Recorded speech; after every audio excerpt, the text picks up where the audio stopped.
国内动荡开始，我激怒霸国，引其入局。是不是进去吊唁，就意味着奈子重新获取了继承权？不进去的话，就失去了继承权。你们的吃相有点难看了。就算他们脱离了父女关系，也改变不了父女的事实。你是谁？我们佐藤家的事不需要你插嘴。佐藤先生，您觉得我可以进去吊唁佐藤金斋先生吗？只要您说不可以，我立刻带着奈子离开。您可以进去吊唁，但是三金先生、大小姐，不知道你们已经来了，快里面请。佐藤一郎，这是我们家的事，什么时候轮到你做主了？闭嘴，这是大小姐。双方开始争吵起来。一位吊唁的樱花高官走了出来。神话先生，你是？真的是神话先生，我是井上秀辉，曾在安东尼奥将军的宴会上有幸见到你。你跟安东尼奥将军是朋友？不是，我只是陪同冈本大人去的。冈本大人要是知道您来了，肯定会非常开心。我可以把这个消息告诉他吗？当然可以。井上长官，您跟三金先生，我是神话的忠诚粉丝，冈本大人很快就会来，你们一定要好好招待。事情进展比三金预想的还要顺利，刚来就遇到了樱花国的高官。很快，警卫大臣冈本来到佐藤府邸。神话先生，请多多指教。指教不敢当，冈本大人太客气了。我今天只是陪奈子来吊唁他的父亲，本想过几天再去拜访您，没想到让您亲自跑一趟。神话先生才是真的客气，您既然来了，我肯定会第一时间赶来。冈本大人，里面请。我就不进了，毕竟奈子也没有资格进。不管怎样，佐藤金斋生前已经跟奈子断绝了父女关系，所以在门口击败一下就行了。脱离父女关系就不是父女了，荒谬！冈本大人，我并没有阻止奈子小姐，而是希望她……话没说完，冈本便带着三金二人走了进去。佐藤先生，我们来聊聊佐藤家族继承权的事。井上大人，这是我们的家事。的确是你们的家事，但佐藤家族会影响到社会的方方面面，所以继承人很重要。吊唁结束，所有人返回的时候，佐藤敬野的车突然发生爆炸。家族会议上，佐藤奈子接手财团，成为最年轻的亿万富豪。至此，佐藤财团所有的东西都被三金握在手中。奈子，统计下财团一共有多少现金，多少资产？我们要抓住机会，狠狠干一票。我不知道有多少，你来打理好不好？这是你的东西，这是我们的东西。你一点都不心疼老公。既然这样的话，那就慢慢把产业处理掉变现吧。接下来的3天，为了能入住勇士基地，冈本全程招待三金。冈本先生，你们可以随时入住勇士基地，我给你们留下一片驻地。至于租金什么的，好说。真的吗？太感谢您了。准备发展多大的规模？50人。50人？你开玩笑吧？怎么这不得发展个上千人？先期的确是1000人规模，半年一轮换，练兵的目的就达到了。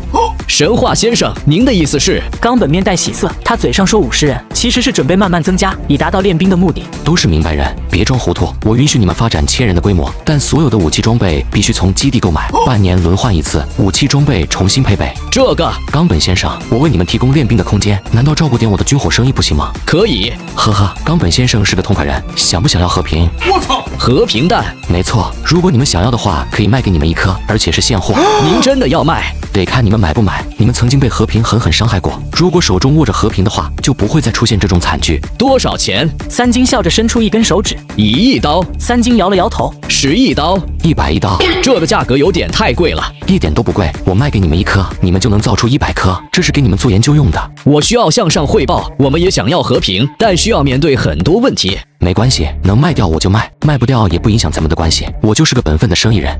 3天后，安东尼奥赶来阻止这场交易，这才是三金要卖和平给小日子的真正目的。神话，您要打破平衡。打破了什么平衡？将军，我们的关系如此亲密，我们之间的友谊长存。我们也想友谊长存，但你的做法在破坏友谊。神话，立即放弃愚蠢的行为，否则我们必然会采取一系列的措施。这绝不是威胁。我相信不是威胁，但问题是你们不买，还不准我卖吗？没见过你们这么霸道的。你难道非得把关系搞得一塌糊涂吗？你们要是觉得不合适的话，就把我的和平全部找到。问题是能找到吗？安东尼奥将军，我无意破坏彼此的关系，否则早就朝你们本土放几颗了。或许我们可以换一种方式谈，比如你有什么问题的话，可以跟我们沟通。安东尼奥此行的目的是为了稳住三金，只要找到他手里的和平，就可以让三金从这个世界彻底消失。那么你们要买吗？问问。货已经送到了，反正卖给谁都是卖，看你们打算多少钱买下来。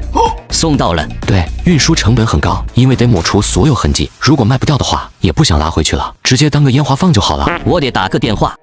10多分钟后，安东尼奥做完了请示。神哈，你可以卖给樱花国。又让卖了。卖给他们之后，我们再回收。无耻，叫樱花国买过去，自己1毛不花再弄回来，这他妈才是真正的无耻。这个主意怎么样？你赚到钱了，我们没有损失。好，就这么定了。虽然没有成功掀桌，但三金却又敲打了霸国一次。回到猎人学校，三金接到朱胖子的电话：暗华，老头没消息了。收缩，摇钱树除了正常的商业活动，其他任务取消，撤销监听，所有人员原地待命。收到。还有全面断网。暗黄，摇钱树一旦停下来，我们就再也收不到任何消息了。暂时不需要消息了，摇钱树必须在我手中，我可没有上交给国家的习惯。如何应对上面？我来应对。挂断电话，三金叫来孙银虎。有个任务，师傅你说。你得死。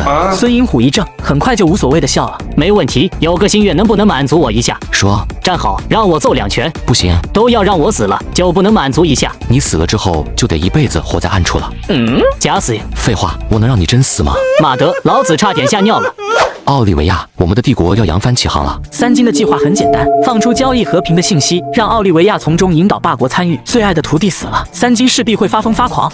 猛地，三金的消息以各种方式传递到李红宇耳中。这个给舒慧战，这个给黄蕊，这个给阿斌，这个给舒锦，这个给朱胖子。秦王小心翼翼地收好这些纸条。你师傅应该快死了，你要记得风光大葬，但不要提前准备，心里有数就行了。媳妇，师娘说这话是什么意思？闭嘴！我什么时候成你媳妇了？昨晚在床上的时候。马德，老娘撕了你！3天后，樱花国的士兵入驻勇士基地，足足有600人。不管有任何需求都可以提出来，勇士基地能帮你们解决的肯定解决。我们希望拥有驻地的自主权，希望神话先生把权限交给我们。田中先生，只要是入驻我们勇士基地的，都得接受统一管理。所以我在申请。刚才神话先生也说了，可以提出任何需求。可以，我允许你们拥有自主权，毕竟咱们的关系在这放着。感谢神话先生，那我们就先回去了。不问问为什么？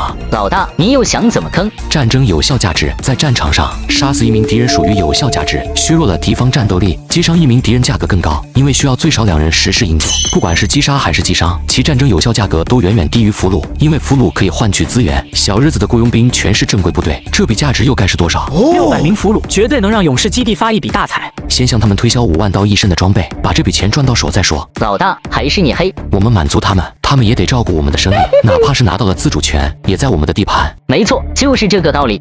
隔天，三金开车在勇士基地视察，突然他双目圆瞪，死死地盯着远处出现的小黑点。